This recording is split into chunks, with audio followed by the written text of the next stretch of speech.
ತನುವು ನಿನ್ನದು ಮನವು ನಿನ್ನದು, ತನುವು ನಿನ್ನದು ಮನವು ನಿನ್ನದು, ಎನ್ನ ಜೀವನ ಘನವು ನಿನ್ನದು. ನಾನು ನಿನ್ನವನೆಂಬ ಹೆಮ್ಮೆಯ ಋಣವು ಮಾತ್ರವೇ ನನ್ನದು. ತನು ನಿನ್ನದು ಮನವು ನಿನ್ನದು.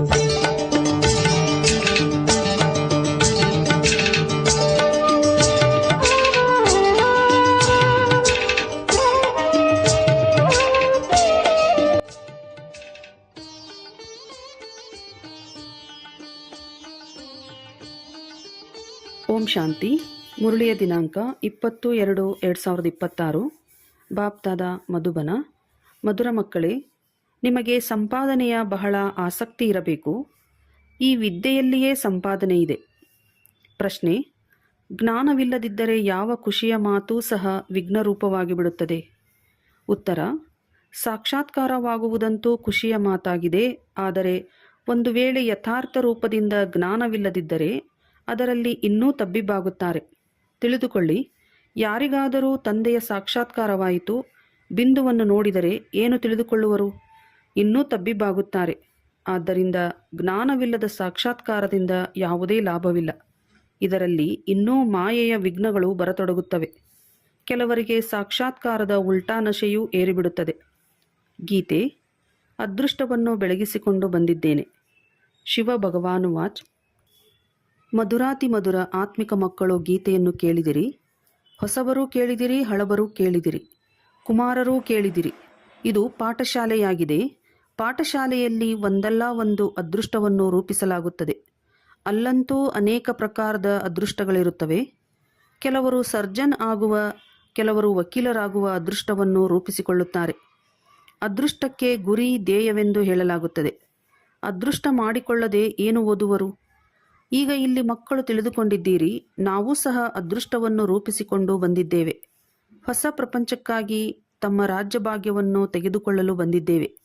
ಇದು ಹೊಸ ಪ್ರಪಂಚಕ್ಕಾಗಿ ರಾಜಯೋಗವಾಗಿದೆ. ಅದು ಹಳೆಯ ಪ್ರಪಂಚಕ್ಕಾಗಿ ವಿದ್ಯೆಯಾಗಿದೆ. ಅವರು ಹಳೆಯ ಪ್ರಪಂಚದ ಲಾಯರ್, ಇಂಜಿನಿಯರ್, ಸರ್ಜನ್ ಇತ್ಯಾದಿ ಆಗುತ್ತಾರೆ. ಅವರು ಆಗುತ್ತಾ ಆಗುತ್ತಾ ಈಗ ಹಳೆಯ ಪ್ರಪಂಚದಲ್ಲಿ ಇನ್ನು ಸ್ವಲ್ಪವೇ ಸಮಯ ಉಳಿದಿದೆ ಅಂದಾಗ ಅವರು ಸಮಾಪ್ತಿಯಾಗಿ ಬಿಡುತ್ತಾರೆ. ಆ ಅದೃಷ್ಟವು ಈ ಮೃತ್ಯುಲೋಕಕ್ಕಾಗಿ, ಅಂದರೆ ಈ ಜನ್ಮಕ್ಕಾಗಿ ಇದೆ. ನಿಮ್ಮದು ಹೊಸ ಪ್ರಪಂಚಕ್ಕಾಗಿ ಈ ವಿದ್ಯೆಯಾಗಿದೆ. ಹೊಸ ಪ್ರಪಂಚಕ್ಕಾಗಿ ಅದೃಷ್ಟವನ್ನು ರೂಪಿಸಿಕೊಂಡು ಬಂದಿದ್ದೀರಿ. ಹೊಸ ಪ್ರಪಂಚದಲ್ಲಿ ನಿಮಗೆ ರಾಜ್ಯಭಾಗ್ಯವು ಸಿಗುವುದು. ಯಾರು ಓದಿಸುತ್ತಾರೆ? ಬೇಹದ್ದಿನ ತಂದೆ. ಅವರಿಂದಲೇ ಆಸ್ತಿಯನ್ನು ಪಡೆಯಬೇಕಾಗಿದೆ. ಹೇಗೆ ವೈದ್ಯರಿಂದ ವೈದ್ಯಕೀಯ ಆಸ್ತಿಯನ್ನು ಪಡೆಯುತ್ತಾರೆ, ಅದಂತೂ ಈ ಜನ್ಮದ ಆಸ್ತಿಯಾಗಿದೆ. ಒಂದು ಆಸ್ತಿಯು ತಂದೆಯಿಂದ ಸಿಗುತ್ತದೆ, ಇನ್ನೊಂದು ಆಸ್ತಿಯು ತಮ್ಮ ವಿದ್ಯಾಭ್ಯಾಸದಿಂದ ಸಿಗುತ್ತದೆ. ನಂತರ ವೃದ್ಧರಾದಾಗ ಗುರುವಿನ ಬಳಿ ಹೋಗುತ್ತಾರೆ. ಏನನ್ನು ಬಯಸುತ್ತಾರೆ?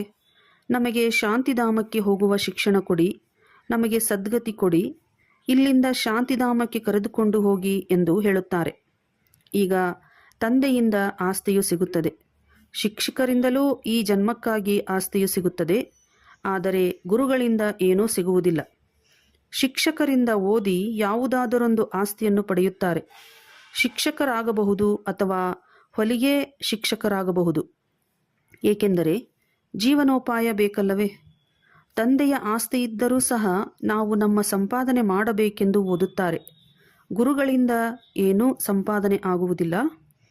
ಕೆಲವರು ಗೀತೆಯನ್ನು ಚೆನ್ನಾಗಿ ಓದಿ ಮತ್ತೆ ಗೀತೆಯ ಮೇಲೆ ಭಾಷಣ ಮಾಡಿ ಓದುತ್ತಾರೆ. ಇದೆಲ್ಲವೂ ಅಲ್ಪಕಾಲದ ಸುಖಕ್ಕಾಗಿ ಇದೆ. ಈಗಂತೂ ಈ ಮೃತ್ಯುಲೋಕದಲ್ಲಿ ಇನ್ನು ಸ್ವಲ್ಪವೇ ಸಮಯವಿದೆ. ಹಳೆಯ ಪ್ರಪಂಚವು ಸಮಾಪ್ತಿಯಾಗಲಿದೆ. ನಾವು ಹೊಸ ಪ್ರಪಂಚದ ಅದೃಷ್ಟವನ್ನು ರೂಪಿಸಿಕೊಳ್ಳಲು ಬಂದಿದ್ದೇವೆ ಎಂದು ನಿಮಗೆ ಗೊತ್ತಿದೆ. ಈ ಹಳೆಯ ಪ್ರಪಂಚವು ಸಮಾಪ್ತಿಯಾಗುವುದು. ತಂದೆಯ ಹಾಗೂ ತಮ್ಮ ಸಂಪತ್ತೆಲ್ಲವೂ ಸಮಾಪ್ತಿಯಾಗಿ ಬಿಡುವುದು. ಕೈಗಳು ಖಾಲಿಯಾಗಿ ಬಿಡುತ್ತದೆ. ಈಗಂತೂ ಹೊಸ ಪ್ರಪಂಚಕ್ಕಾಗಿ ಸಂಪಾದನೆ ಬೇಕಾಗಿದೆ. ಹಳೆಯ ಪ್ರಪಂಚದ ಮನುಷ್ಯರಂತೂ ಈ ಸಂಪಾದನೆ ಮಾಡಿಸಲು ಸಾಧ್ಯವಿಲ್ಲ. ಹೊಸ ಪ್ರಪಂಚಕ್ಕಾಗಿ ಸಂಪಾದನೆ ಮಾಡಿಸುವವರು ಶಿವತಂದೆಯಾಗಿದ್ದಾರೆ. ಇಲ್ಲಿ ನೀವು ಹೊಸ ಪ್ರಪಂಚಕ್ಕಾಗಿ ಅದೃಷ್ಟವನ್ನು ರೂಪಿಸಿಕೊಳ್ಳಲು ಬಂದಿದ್ದೀರಿ. ಆ ತಂದೆಯೇ ನಿಮ್ಮ ತಂದೆಯೂ ಆಗಿದ್ದಾರೆ ಶಿಕ್ಷಕ ಸದ್ಗುರುವೂ ಆಗಿದ್ದಾರೆ. ಮತ್ತೆ ಅವರು ಸಂಗಮಯುಗದಲ್ಲಿಯೇ ಬರುತ್ತಾರೆ. ಭವಿಷ್ಯಕ್ಕಾಗಿ ಸಂಪಾದನೆ ಮಾಡಿಕೊಳ್ಳುವುದನ್ನು ಕಲಿಸುತ್ತಾರೆ. ಈಗ ಈ ಹಳೆಯ ಪ್ರಪಂಚದಲ್ಲಿ ಇನ್ನು ಕೆಲವೇ ದಿನಗಳಿವೆ. ಇದನ್ನು ಪ್ರಪಂಚದ ಮನುಷ್ಯರು ತಿಳಿದುಕೊಂಡಿಲ್ಲ. ಹೊಸ ಪ್ರಪಂಚವು ಮತ್ತೆ ಯಾವಾಗ ಬರುವುದು? ಇವರು ಸುಳ್ಳು ಹೇಳುತ್ತಾರೆ ಎಂದು ತಿಳಿಯುತ್ತಾರೆ. ಹೀಗೆ ತಿಳಿದುಕೊಳ್ಳುವವರು ಅನೇಕರಿದ್ದಾರೆ. ಹೊಸ ಪ್ರಪಂಚದ ಸ್ಥಾಪನೆಯಾಗುವುದು ಎಂದು ತಂದೆಯು ಹೇಳಿದರೆ ಇದು ಸುಳ್ಳು ಎಂದು ಮಗನು ಹೇಳುತ್ತಾರೆ. ನೀವು ಮಕ್ಕಳು ತಿಳಿದುಕೊಂಡಿದ್ದೀರಿ. ಹೊಸ ಪ್ರಪಂಚಕ್ಕಾಗಿ ಇವರು ನಮ್ಮ ತಂದೆ, ಶಿಕ್ಷಕ, ಸದ್ಗುರು ಆಗಿದ್ದಾರೆ. ತಂದೆಯು ಶಾಂತಿಧಾಮ, ಸುಖಧಾಮದಲ್ಲಿ ಕರೆದುಕೊಂಡು ಹೋಗುವುದಕ್ಕಾಗಿ ಬರುತ್ತಾರೆ. ಯಾರು ಅದೃಷ್ಟವನ್ನು ರೂಪಿಸಿಕೊಳ್ಳುವುದಿಲ್ಲವೋ ಅವರು ಏನನ್ನೂ ತಿಳಿದುಕೊಂಡಿಲ್ಲವೆಂದರ್ಥ. ಒಂದೇ ಮನೆಯಲ್ಲಿ ಸ್ತ್ರೀ ಓದುತ್ತಾಳೆ, ಪುರುಷನು ಓದುವುದಿಲ್ಲ. ಮಕ್ಕಳು ಓದುತ್ತಾರೆ, ತಂದೆ ತಾಯಿ ಓದುವುದಿಲ್ಲ. ಈ ರೀತಿ ಆಗುತ್ತಿರುತ್ತದೆ. ಯಜ್ಞದ ಆದಿಯಲ್ಲಿ ಪರಿವಾರಕ್ಕೆ ಪರಿವಾರವೇ ಬಂದುಬಿಟ್ಟರು. ಆದರೆ ಮಾಯೆಯ ಬಿರುಗಾಳಿಗಳು ಬಂದಾಗ ಆಶ್ಚರ್ಯವೆನಿಸುವಂತೆ ತಂದೆಯನ್ನು ಬಿಟ್ಟು ಹೊರಟು ಹೋದರು. ಗಾಯನವಿದೆ. ಆಶ್ಚರ್ಯವೆನಿಸುವಂತೆ ಕೇಳುವರು, ತಂದೆಯ ಮಕ್ಕಳಾಗುವರು, ವಿದ್ಯೆಯನ್ನು ಓದುವವರು, ಆಮೇಲೆ ಬಿಟ್ಟು ಹೋಗುತ್ತಾರೆ. ಆದರೂ ಸಹ ಇದು ಸೃಷ್ಟಿಯ ಲೀಲೆಯಾಗಿದೆ. ಸ್ವಯಂ ತಂದೆಯೇ ಹೇಳುತ್ತಾರೆ, ಅಯ್ಯೋ ಡ್ರಾಮಾ, ಅಯ್ಯೋ ಮಾಯೆ. ಇದು ಡ್ರಾಮಾದ ಮಾತಾಗಿದೆಯಲ್ಲವೇ? ಸ್ತ್ರೀ ಪುರುಷ ಒಬ್ಬರು ಇನ್ನೊಬ್ಬರಿಗೆ ವಿಚ್ಛೇದನ ಕೊಡುತ್ತಾರೆ. ತಂದೆಗೆ ಮಕ್ಕಳು ವಿಚ್ಛೇದನ ಕೊಡುತ್ತಾರೆ. ಇಲ್ಲಂತೂ ಅದು ಇಲ್ಲ. ಇಲ್ಲಿ ವಿಚ್ಛೇದನ ಕೊಡಲು ಸಾಧ್ಯವಿಲ್ಲ. ತಂದೆಯಂತೂ ಮಕ್ಕಳಿಗೆ ಸತ್ಯ ಸಂಪಾದನೆ ಮಾಡಿಸುವುದಕ್ಕಾಗಿಯೇ ಬಂದಿದ್ದಾರೆ. ಅಂದ ಮೇಲೆ ತಂದೆಯು ಮಕ್ಕಳನ್ನು ಗುಣಿಗೆ ತಳ್ಳಿಬಿಡುವರೆ? ತಂದೆಯಂತೂ ಪತಿತ ಪಾವನ ದಯಾಹೃದಯಿಯಾಗಿದ್ದಾರೆ. ತಂದೆಯು ಬಂದು ದುಃಖದಿಂದ ಮುಕ್ತರನ್ನಾಗಿ ಮಾಡುತ್ತಾರೆ ಮತ್ತು ಮಾರ್ಗದರ್ಶಕನಾಗಿ ಜೊತೆ ಕರೆದುಕೊಂಡು ಹೋಗುತ್ತಾರೆ. ನಾನು ನಿಮ್ಮನ್ನು ನನ್ನ ಜೊತೆ ಕರೆದುಕೊಂಡು ಹೋಗುತ್ತೇನೆ ಎಂದು ಹೇಳುವಂತಹ ಮತ್ಯಾವ ಗುರುಗಳೂ ಇಲ್ಲ. ಇಂತಹ ಗುರುಗಳನ್ನು ಎಂದಾದರೂ ನೋಡಿದ್ದೀರಾ? ಎಂದಾದರೂ ಕೇಳಿದ್ದೀರಾ? ನೀವು ಗುರುಗಳೊಂದಿಗೆ ಕೇಳಿರಿ. ನಿಮಗೆ ಇಷ್ಟೊಂದು ಮಂದಿ ಅನುಯಾಯಿಗಳಿದ್ದಾರೆ. ನೀವು ಶರೀರವನ್ನು ಬಿಟ್ಟು ಹೋದಾಗ ತಮ್ಮ ಅನುಯಾಯಿಗಳನ್ನೂ ಸಹ ಜೊತೆ ಕರೆದುಕೊಂಡು ಹೋಗುತ್ತೀರಾ? ನಾನು ಅನುಯಾಯಿಗಳನ್ನು ಜೊತೆ ಕರೆದುಕೊಂಡು ಹೋಗುತ್ತೇನೆಂದು ಎಂದೂ ಯಾರೂ ಹೇಳುವುದೇ ಇಲ್ಲ. ಇದು ಸಾಧ್ಯವೇ ಇಲ್ಲ. ನಾನು ನಿಮ್ಮೆಲ್ಲರನ್ನೂ ನಿರ್ವಾಣಧಾಮ ಅಥವಾ ಮುಕ್ತಿಧಾಮಕ್ಕೆ ಕರೆದುಕೊಂಡು ಹೋಗುತ್ತೇನೆ ಎಂಬ ಮಾತನ್ನು ಯಾರೂ ಹೇಳಲು ಸಾಧ್ಯವಿಲ್ಲ. ನಮ್ಮನ್ನು ತಾವು ಜೊತೆ ಕರೆದುಕೊಂಡು ಹೋಗುತ್ತೀರಾ ಎಂಬ ಪ್ರಶ್ನೆಯನ್ನು ಯಾರೂ ಕೇಳುವುದಕ್ಕೂ ಸಾಧ್ಯವಿಲ್ಲ. ಶಾಸ್ತ್ರಗಳಲ್ಲಿದೆ, ಭಗವಾನುವಾಚ್, ನಾನು ನಿಮ್ಮನ್ನು ಕರೆದುಕೊಂಡು ಹೋಗುತ್ತೇನೆ. ಎಲ್ಲರೂ ಸೊಳ್ಳೆಗಳ ಸಮಾನ ಹೋಗುತ್ತಾರೆ. ಸತ್ಯಯುಗದಲ್ಲಿ ಕೆಲವರೇ ಮನುಷ್ಯರಿರುತ್ತಾರೆ. ಕಲಿಯುಗದಲ್ಲಿ ಅನೇಕ ಮನುಷ್ಯರಿದ್ದಾರೆ.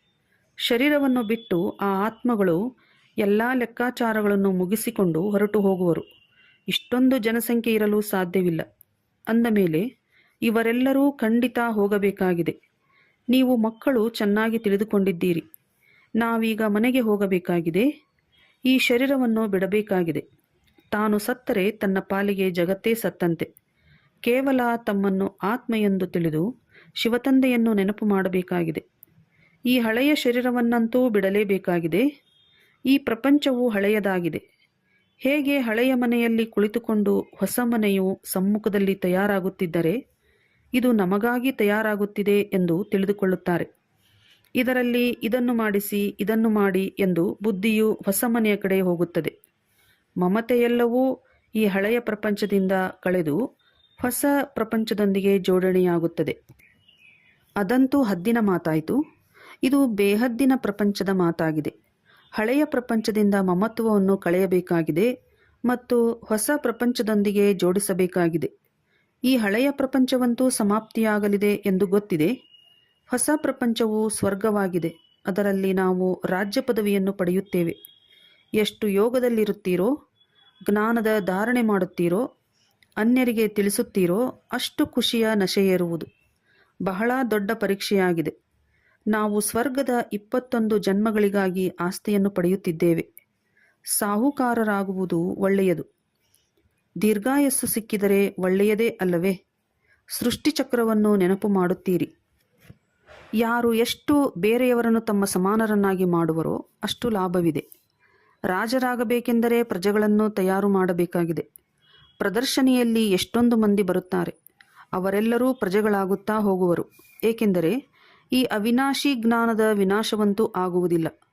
ನಾವು ಪವಿತ್ರರಾಗಿ ಪವಿತ್ರ ಪ್ರಪಂಚದ ಮಾಲೀಕರಾಗಬೇಕೆಂದು ಬುದ್ಧಿಯಲ್ಲಿ ಬಂದು ಬಿಡುವುದು. ಹೆಚ್ಚು ಪುರುಷಾರ್ಥ ಮಾಡಿದರೆ ಶ್ರೇಷ್ಠ ಪದವಿಯನ್ನು ಪಡೆಯುವಿರಿ. ಇಲ್ಲದಿದ್ದರೆ ಪ್ರಜೆಗಳಲ್ಲಿಯೂ ಕಡಿಮೆ ಪದವಿಯಾಗುವುದು. ನಂಬರ್ ವಾರಂತೂ ಇರುತ್ತಾರೆ. ರಾಮರಾಜ್ಯದ ಸ್ಥಾಪನೆಯಾಗುತ್ತಿದೆ, ರಾವಣ ರಾಜ್ಯದ ವಿನಾಶವಾಗಿ ಬಿಡುವುದು. ಸತ್ಯಯುಗದಲ್ಲಿ ದೇವತೆಗಳೇ ಇರುತ್ತಾರೆ. ತಂದೆಯು ತಿಳಿಸಿದ್ದಾರೆ, ನೆನಪಿನ ಯಾತ್ರೆಯಿಂದ ನೀವು ಸತೋಪ್ರಧಾನ ಪ್ರಪಂಚದ ಮಾಲೀಕರಾಗುತ್ತೀರಿ. ರಾಜ ಪ್ರಜೆ ಎಲ್ಲರೂ ಮಾಲೀಕರಾಗಿರುತ್ತಾರೆ. ನಮ್ಮ ಭಾರತವು ಎಲ್ಲದಕ್ಕಿಂತ ಶ್ರೇಷ್ಠವಾಗಿದೆ ಎಂದು ಪ್ರಜೆಗಳು ಹೇಳುವರು. ಅವಶ್ಯವಾಗಿ ಭಾರತವು ಶ್ರೇಷ್ಠವಾಗಿತ್ತು. ಈಗ ಆ ರೀತಿ ಇದೆಯೇ? ಮೊದಲು ಅವಶ್ಯವಾಗಿ ಶ್ರೇಷ್ಠವಾಗಿತ್ತು. ಈಗಂತೂ ಬಹಳ ಬಡ ಭಾರತವಾಗಿ ಬಿಟ್ಟಿದೆ. ಪ್ರಾಚೀನ ಭಾರತವು ಎಲ್ಲದಕ್ಕಿಂತ ಶ್ರೀಮಂತವಾಗಿತ್ತು. ನಿಮಗೆ ಗೊತ್ತಿದೆ, ಅವಶ್ಯವಾಗಿ ಭಾರತವಾಸಿಗಳು ಎಲ್ಲರಿಗಿಂತ ಶ್ರೇಷ್ಠ ದೇವಿ ದೇವತಾ ಕುಲದವರಾಗಿದ್ದಿರಿ. ಮತ್ಯಾರಿಗೂ ದೇವತೆಗಳು ಎಂದು ಹೇಳಲಾಗುವುದಿಲ್ಲ. ಈಗ ನೀವು ಮಕ್ಕಳು ಇದನ್ನು ಓದುತ್ತೀರಿ ಮತ್ತು ಇದನ್ನು ಅನ್ಯರಿಗೂ ತಿಳಿಸಬೇಕಾಗಿದೆ. ಮನುಷ್ಯನಿಗೆ ತಿಳಿಸಬೇಕಲ್ಲವೇ? ನಿಮ್ಮ ಬಳಿ ಚಿತ್ರಗಳು ಇವೆ. ನೀವು ಸಿದ್ಧ ಮಾಡಿ ತಿಳಿಸಿ, ಇವರು ಈ ಪದವಿಯನ್ನು ಹೇಗೆ ಪಡೆದರು ಎಂದು. ತಿಥಿ ತಾರೀಕು ಎಲ್ಲದರ ಸಹಿತವಾಗಿ ನೀವು ಸಿದ್ಧ ಮಾಡಬಹುದು. ಈಗ ಶಿವತಂದೆಯಿಂದ ಪುನಃ ಈ ಪದವಿಯನ್ನು ಪಡೆಯುತ್ತಿದ್ದೀರಿ. ಅವರ ಚಿತ್ರವೂ ಇದೆ. ಶಿವನು ಪರಮಪಿತ ಪರಮಾತ್ಮನಾಗಿದ್ದಾರೆ. ತಂದೆಯು ತಿಳಿಸುತ್ತಾರೆ, ಬ್ರಹ್ಮಾರವರ ಮೂಲಕ ನಿಮಗೆ ಯೋಗ ಬಲದಿಂದ 21 ಜನ್ಮಗಳ ಆಸ್ತಿಯು ಸಿಗುತ್ತದೆ. ನೀವು ಸೂರ್ಯವಂಶಿ ದೇವಿ ದೇವತೆಗಳು ವಿಷ್ಣುಪುರಿಯ ಮಾಲೀಕರು ಆಗುತ್ತೀರಿ. ಶಿವತಂದೆಯು ದಾದಾ ಬ್ರಹ್ಮಾರವರ ಮೂಲಕ ಈ ಆಸ್ತಿಯನ್ನು ಕೊಡುತ್ತಿದ್ದಾರೆ. ಮೊದಲು ಇವರ ಆತ್ಮವು ಕೇಳಿಸಿಕೊಳ್ಳುತ್ತದೆ, ಆತ್ಮವೇ ಧಾರಣೆ ಮಾಡುತ್ತದೆ. ಮೂಲ ಮಾತೇ ಇದಾಗಿದೆ. ಶಿವನ ಚಿತ್ರವನ್ನು ತೋರಿಸುತ್ತಾರೆ. ಈ ಚಿತ್ರವು ಪರಮಪಿತ ಪರಮಾತ್ಮ ಶಿವನದಾಗಿದೆ. ಬ್ರಹ್ಮ ವಿಷ್ಣು ಶಂಕರರು ಸೂಕ್ಷ್ಮವತನದ ದೇವತೆಗಳಾಗಿದ್ದಾರೆ.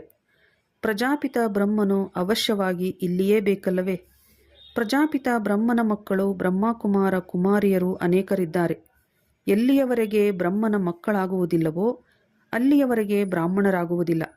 ಅಂದ ಮೇಲೆ ಶಿವತಂದೆಯಿಂದ ಆಸ್ತಿಯನ್ನು ಹೇಗೆ ತೆಗೆದುಕೊಳ್ಳುವರು? ಕುಕವಂಶಾವಳಿಯಂತೂ ಆಗಲು ಸಾಧ್ಯವಿಲ್ಲ. ಮುಖವಂಶಾವಳಿಯೆಂದು ಗಾಯನವೂ ಇದೆ.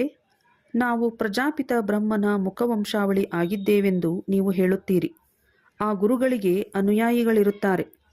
ಇಲ್ಲಿ ನೀವು ಒಬ್ಬರಿಗೆ ತಂದೆ, ಶಿಕ್ಷಕ, ಸದ್ಗುರು ಎಂದು ಹೇಳುತ್ತೀರಿ. ನೀವು ಇವರಿಗೂ ಸಹ ಹೇಳುವುದಿಲ್ಲ, ಅಂದರೆ ಬ್ರಹ್ಮ ತಂದೆಗೂ ಸಹ ಹೇಳುವುದಿಲ್ಲ. ನಿರಾಕಾರ ಶಿವತಂದೆಯಾಗಿದ್ದಾರೆ, ಜ್ಞಾನಸಾಗರನಾಗಿದ್ದಾರೆ. ಸೃಷ್ಟಿಯ ಆದಿ ಮಧ್ಯ ಅಂತ್ಯದ ಜ್ಞಾನವನ್ನು ತಿಳಿಸುತ್ತಾರೆ. ಶಿಕ್ಷಕನೂ ಸಹ ಆ ನಿರಾಕಾರನಾಗಿದ್ದಾರೆ. ಸಾಕಾರದ ಮೂಲಕ ಜ್ಞಾನವನ್ನು ತಿಳಿಸುತ್ತಾರೆ. ಆತ್ಮವೇ ಮಾತನಾಡುತ್ತದೆ. ನನ್ನ ಶರೀರಕ್ಕೆ ತೊಂದರೆ ಕೊಡಬೇಡಿ ಎಂದು ಆತ್ಮವೇ ಹೇಳುತ್ತದೆ. ಆತ್ಮವು ದುಃಖಿಯಾದಾಗ ತಿಳುವಳಿಕೆ ಕೊಡಲಾಗುತ್ತದೆ.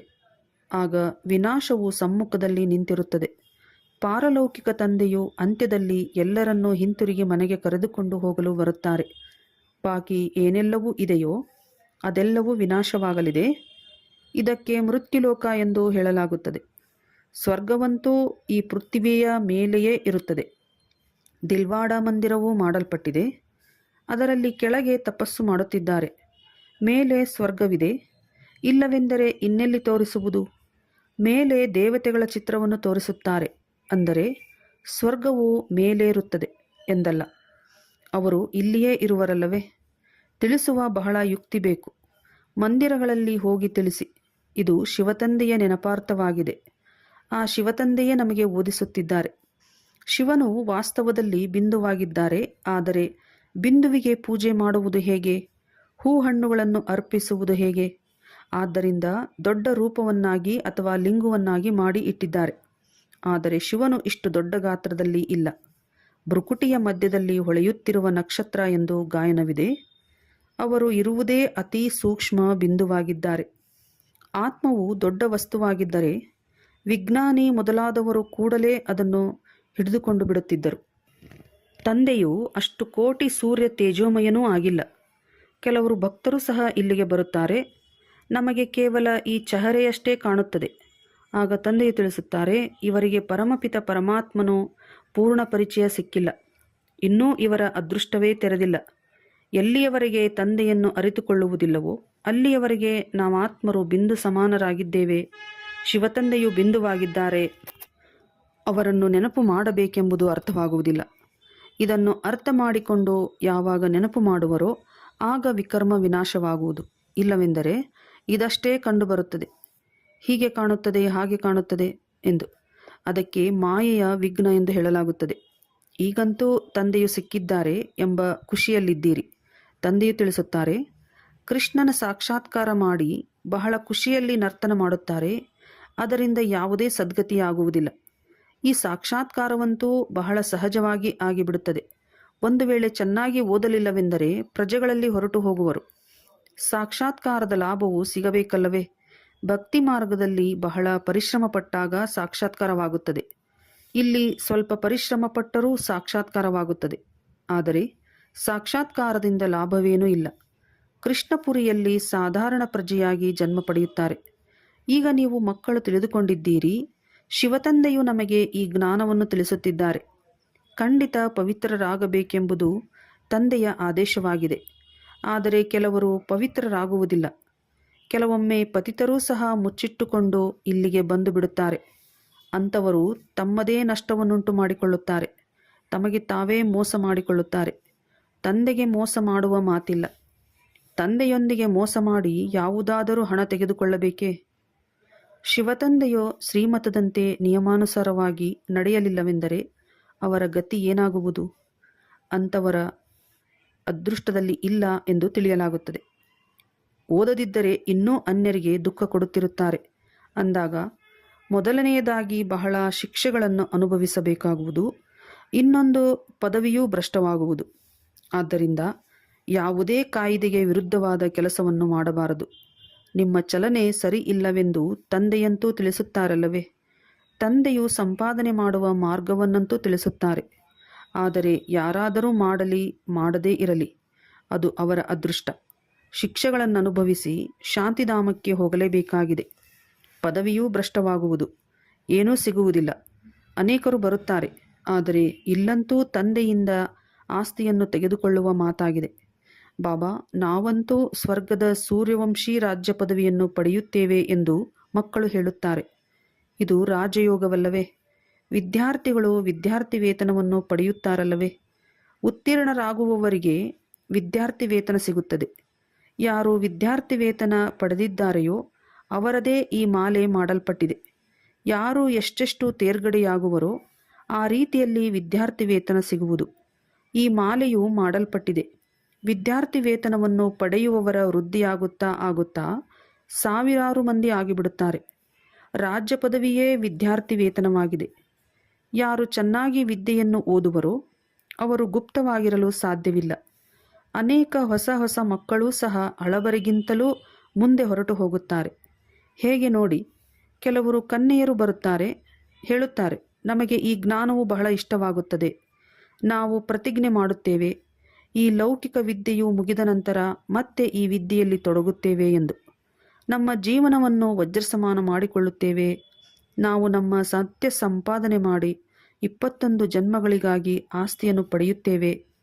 ಇದನ್ನು ಕೇಳಿ ಆಗ ಎಷ್ಟೊಂದು ಖುಷಿಯಾಗುತ್ತದೆ. ತಿಳಿದುಕೊಂಡಿದ್ದಾರೆ, ಈ ಆಸ್ತಿಯನ್ನು ಈಗ ಪಡೆಯದಿದ್ದರೆ ಮತ್ತೆಂದಿಗೂ ಪಡೆಯಲು ಸಾಧ್ಯವಿಲ್ಲ. ವಿದ್ಯಾಭ್ಯಾಸದ ಆಸಕ್ತಿ ಇರುತ್ತದೆಯಲ್ಲವೇ? ಕೆಲವರಿಗಂತೂ ತಿಳಿದುಕೊಳ್ಳುವ ಆಸಕ್ತಿಯೇ ಇರುವುದಿಲ್ಲ. ಹೊಸಬರಿಗೆ ಎಷ್ಟು ಉತ್ಸಾಹವಿದೆಯೋ ಅಷ್ಟು ಹಳಬರಿಗೂ ಇಲ್ಲ. ಆಶ್ಚರ್ಯವಲ್ಲವೇ? ಅಂಥವರಿಗೆ ಹೇಳಲಾಗುತ್ತದೆ, ನಾಟಕದ ಅನುಸಾರ ಅವರ ಅದೃಷ್ಟದಲ್ಲಿ ಇಲ್ಲವೆಂದರೆ ಭಗವಂತನಂತೂ ಏನು ಮಾಡುವರು? ಒಳ್ಳೆಯದು. ಮಧುರಾತಿ ಮಧುರ ಅಗಲಿ ಹೋಗಿ ಮರಳಿ ಸಿಕ್ಕಿರುವ ಮಕ್ಕಳ ಪ್ರತಿ ಮಾತಾಪಿತಾ ಬಾಪ್ದಾದರವರ ನೆನಪು, ಪ್ರೀತಿ ಹಾಗೂ ಸುಪ್ರಭಾತ. ಆತ್ಮಿಕ ಮಕ್ಕಳಿಗೆ ಆತ್ಮಿಕ ತಂದೆಯ ನಮಸ್ತೆ. ಆತ್ಮಿಕ ಮಕ್ಕಳಿಂದ ಆತ್ಮಿಕ ತಂದೆಗೆ ನಮಸ್ತೆ ನಮಸ್ತೆ ನಮಸ್ತೆ. ಧಾರಣೆಗಾಗಿ ಮುಖ್ಯ ಸಾರ: ತಮ್ಮ ಬಲಹೀನತೆಗಳನ್ನು ಮುಚ್ಚಿಡುವುದು ಸಹ ಸ್ವಯಂಗೆ ಮೋಸ ಮಾಡಿಕೊಳ್ಳುವುದಾಗಿದೆ. ಆದ್ದರಿಂದ ಎಂದೂ ತಮಗೆ ತಾವು ಮೋಸ ಮಾಡಿಕೊಳ್ಳಬಾರದು. ತಮ್ಮ ಶ್ರೇಷ್ಠ ಅದೃಷ್ಟವನ್ನು ರೂಪಿಸಿಕೊಳ್ಳಲು ನಿಯಮಕ್ಕೆ ವಿರುದ್ಧವಾಗಿ ಯಾವುದೇ ಕೆಲಸ ಮಾಡಬಾರದು. ವಿದ್ಯೆಯ ಮೇಲೆ ಆಸಕ್ತಿಯನ್ನಿಟ್ಟುಕೊಳ್ಳಬೇಕು. ತಮ್ಮ ಸಮಾನರನ್ನಾಗಿ ಮಾಡುವ ಸೇವೆ ಮಾಡಬೇಕಾಗಿದೆ. ವರದಾನ: ಅಮೃತ ವೇಳೆಯ ಸಹಯೋಗ ಅಥವಾ ಶ್ರೀಮತದ ಪಾಲನೆಯ ಮೂಲಕ ಸ್ಮೃತಿಯನ್ನು ಸಮರ್ಥವನ್ನಾಗಿ ಮಾಡಿಕೊಳ್ಳುವಂತಹ ಸ್ಮೃತಿ ಸ್ವರೂಪ ಆಗಿರಿ. ತಮ್ಮ ಸ್ಮೃತಿಯನ್ನು ಸಮರ್ಥ ಮಾಡಿಕೊಳ್ಳಬೇಕು ಅಥವಾ ಸ್ವತಃವಾಗಿ ಸ್ಮೃತಿ ಸ್ವರೂಪರು ಆಗಬೇಕೆಂದರೆ ಅಮೃತ ವೇಳೆಯ ಸಮಯದ ಮಹತ್ವವನ್ನು ತಿಳಿದುಕೊಳ್ಳಿರಿ.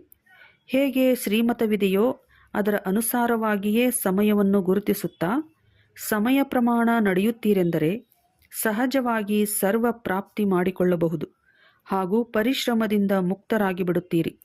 ಪ್ರತಿಯೊಂದು ಕರ್ಮವನ್ನು ಅಮೃತ ವೇಳೆಯ ಮಹತ್ವವನ್ನು ತಿಳಿದುಕೊಂಡು ನಡೆಯುವುದರಿಂದ ಮಹತ್ವ ಪ್ರಮಾಣವಾಗಿರುತ್ತದೆ. ಆ ಸಮಯದಲ್ಲಿ ವಿಶೇಷವಾದ ಶಾಂತಿ ಇರುತ್ತದೆ. ಆದ್ದರಿಂದ ಸಹಜವಾಗಿ ಸ್ಮೃತಿಯನ್ನು ಸಮರ್ಥವನ್ನಾಗಿ ಮಾಡಿಕೊಳ್ಳಬಹುದು. ಸ್ಲೋಗನ್: ನೆನಪು ಮತ್ತು ನಿಸ್ವಾರ್ಥ ಸೇವೆಯ ಮೂಲಕ ಮಾಯಾಜೀತರು ಆಗುವವರೇ ಸದಾ ವಿಜಯಿಯಾಗಿರುತ್ತಾರೆ. ಅವ್ಯಕ್ತ ಸೂಚನೆ: ಏಕತೆ ಮತ್ತು ವಿಶ್ವಾಸದ ಗುಣಲಕ್ಷಣಗಳ ಮೂಲಕ ಸಫಲತಾ ಸಂಪನ್ನರಾಗಿರಿ. ಸಂಘಟಿತ ರೂಪದಲ್ಲಿ ನೀವು ಬ್ರಾಹ್ಮಣ ಮಕ್ಕಳ ಪರಸ್ಪರದ ಸಂಪರ್ಕದ ಭಾಷೆ ಅವ್ಯಕ್ತ ಭಾಷೆಯಾಗಿರಬೇಕು. ಹೇಗೆ ಫರಿಷ್ಠೆ ಅಥವಾ ಆತ್ಮರು ಆತ್ಮಗಳೊಂದಿಗೆ ಮಾತನಾಡುತ್ತಿದ್ದಾರೆ. ಇದಕ್ಕಾಗಿ ಯಾರೋ ಹೇಳಿರುವ ತಪ್ಪನ್ನು ಸಂಕಲ್ಪದಲ್ಲಿಯೂ ಸ್ವೀಕಾರ ಮಾಡಬಾರದು ಮತ್ತು ಮಾಡಿಸಬಾರದು. ಯಾವಾಗ ಇಂತಹ ಸ್ಥಿತಿಯಾಗುವುದು ಆಗ ತಂದೆಯ ಶುಭ ಕಾಮನೆ, ಏಕಮತದ ಸಂಘಟನೆ ಅದು ಪ್ರಾಕ್ಟಿಕಲ್ದಲ್ಲಿ ಆಗುತ್ತದೆ ಮತ್ತು ನಿಮ್ಮ ಮೂಲಕ ತಂದೆಯ ಪ್ರತ್ಯಕ್ಷವಾಗುವುದು. ಒಳ್ಳೆಯದು. ಓಂ ಶಾಂತಿ.